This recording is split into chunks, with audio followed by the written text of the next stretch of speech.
We gave ourselves a budget of $3,000 a month. I didn't really do what I really wanted to do. Do you really think that by the time you reach the age of retirement that you're going to retire? But when I get back to Singapore, this always hits me in the head again. Hey, it's Darren and Joanna. Lately, we've been getting quite a few questions about how we got started traveling and how we afford this lifestyle. So we thought we wanted to share with you in this upcoming video. Both of us came from a family of lawyers, teachers, engineers, and since a very young age, we had been drilled and conditioned with that Singaporean mentality that you have to do well in school and get a good, well-respected white-collar job. So both of us met in church and we started dating at 16 and we got married 7 years after at the age of 24 years old when I was still in uni, and she just started her first job as a user experience designer in Singapore. We actually paid for our entire wedding with our internship money that we saved up over the course of 3 years in different positions. And quick tip, if you're still a student and I don't know, maybe you have a partner, you're looking to get married, one way to save up money really quickly is to find a job in tech or in sales.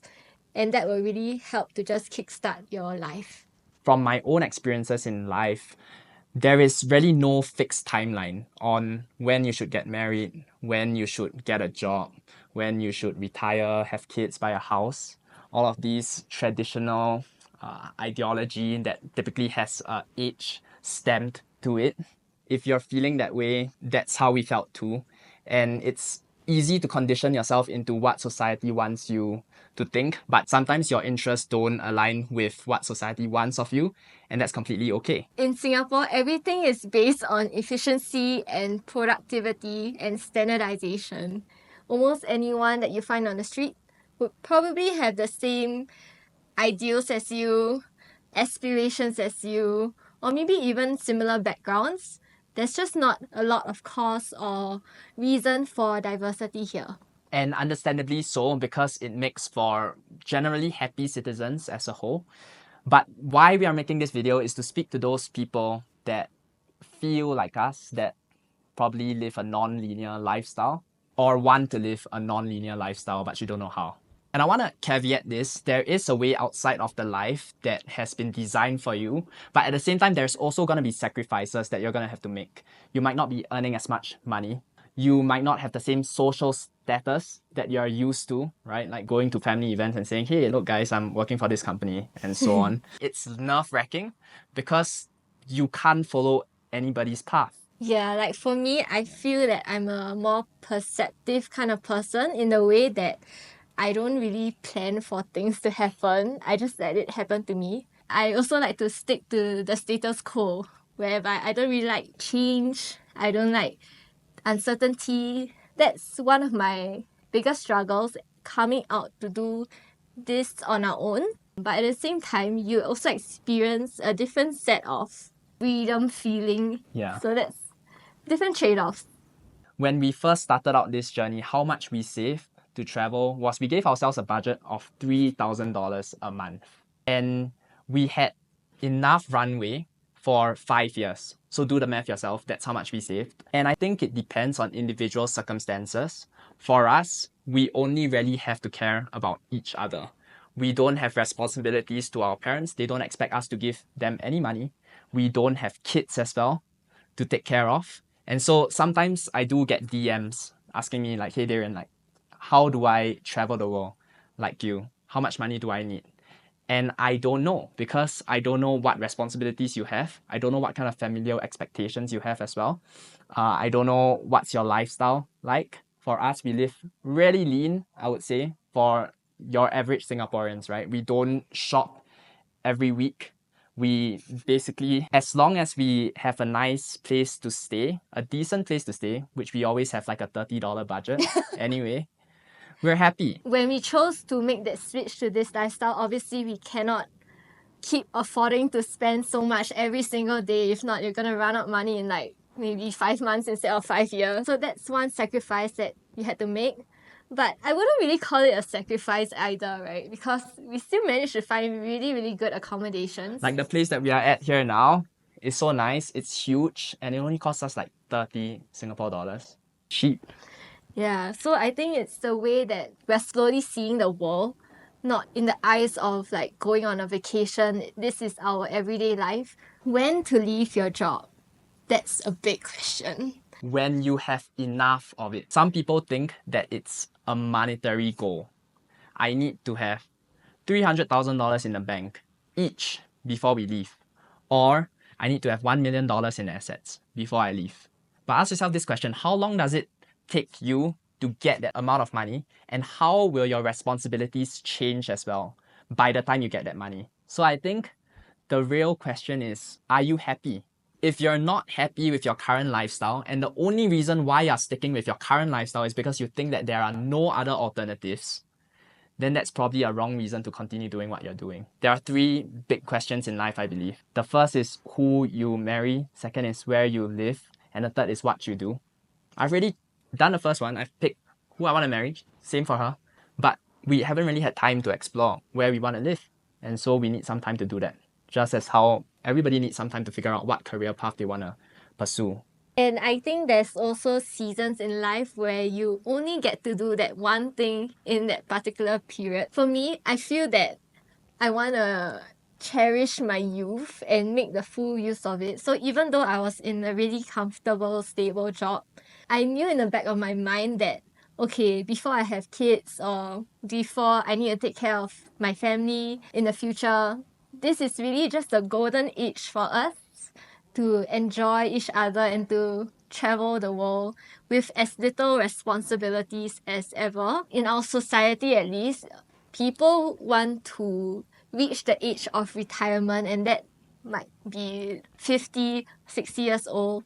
For me, I didn't really want to wait 40 years or 30 years later to then only live out what I want to do. And who knows what tomorrow might bring, right? And practically speaking, if you were happy doing the same job for 30 to 40 years in order to reach that age of retirement, do you really think that by the time you reach the age of retirement that you're going to retire? I don't really think so, because that becomes your purpose, that becomes everything in your life. If you step away from the job, you kind of lost your whole life.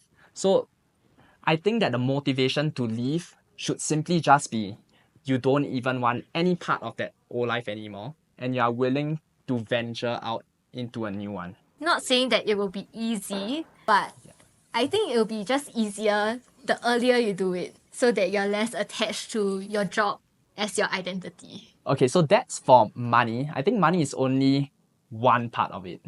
Let's talk a little bit about communication.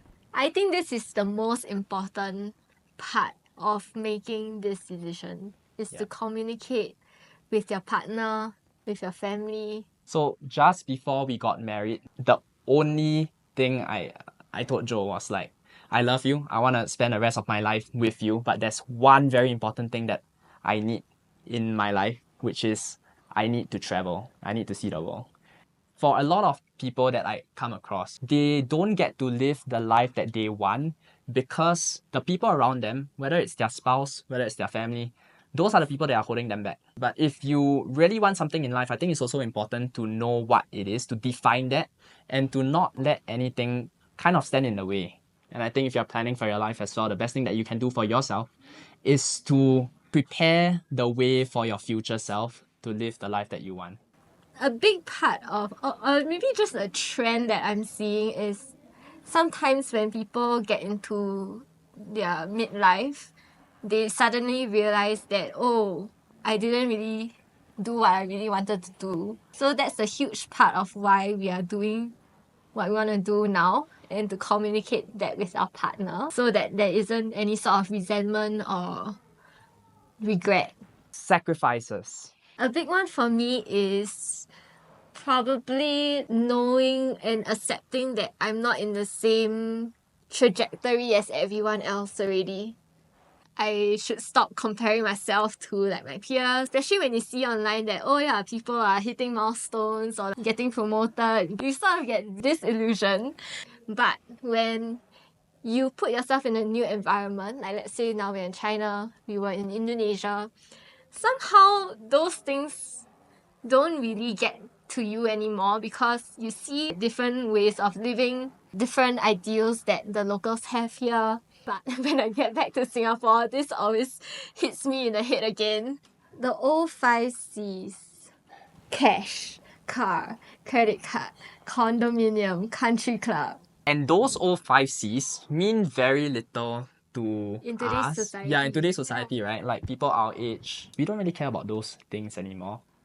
CNA says that we care about these 3 new C's: career, community, and choice. Choice, yes. So all this to say, right, the old 5 C's that our parents and the past generations wanted does not define what we want. And what we want now probably is not going to define what our kids' generation wants as well. Basically, it's just the idea and the notion that nothing really matters in life. Like, society can want one thing. They're going to define that. They're going to make you want that as well. But if you can decide on what you want by yourself, independent of the times that you're in, I think that's a lot better way to live. I've met quite a few people who say that they want to do this, but they are not willing to sacrifice their, like, let's say, car or like house in order to do this. I think it's really a big trade-off that you have to consider really hard. Yeah. Because you can't really, I mean, you could, but it will be hard to have everything planned and ticked off the box before you actually make that jump. Yeah. Yes. When you do make the jump, just know that things will probably never be the same again. And that's okay. That's what you want when you choose to move out of the linear pathway into your own pathway. You cannot hold on to 2 lines of dreams because they are usually diametrically opposed to one another. On one hand, you can have a dream of living a freedom lifestyle. If freedom is your goal, it's diametrically opposed to a lifestyle of climbing the career ladder, right? Because the career ladder demands that you make sacrifices of your own life to perpetrate the ideals of the corporation. If you want freedom and you want to make money on your own terms, define what money is to you. Is money going to be the same amount of money as you made in your corporate jobs? That's what I hear a lot, right? Like, I will only quit my corporate job if I make $10,000 on the side. Then I will quit. That's crazy because why do you identify with the amount of money that you're earning in the corporate world? I can only speak for people in our situation. A reasonable cost of living is 3,000 Singapore dollars a month. Do your own math, see what's your runway. If you want to make the jump out of the corporate world to travel, that's a reasonable budget. When we look at our old life, we'll see like, oh yeah, we can live every day really comfortably, spend however much we want, eat at whatever place we want. But at the same time, when we were living that lifestyle, we had a lot of restrictions in terms of, oh, Darren had to travel to this place and this place for some summit, some work trip. Yeah. For us now, we get to spend 24/7 with each other. We can go wherever we want. We don't have to attend any meetings, take up any calls. No answers to anyone except each other and our family. We get time to pave a career path where we are happy earning that amount of money. It might be like 10 times less. But every single dollar that you make on this new pathway agitates you toward the goal that you want. And the longer that you stay in the same field, the more that experience compounds and the more that you can make in that field. Even if you were to earn $10,000 as a corporate worker, when you come out on your own, you are going to have to start from scratch again. You have to learn how to hunt. You're not going to get fed. You're not part of a team anymore.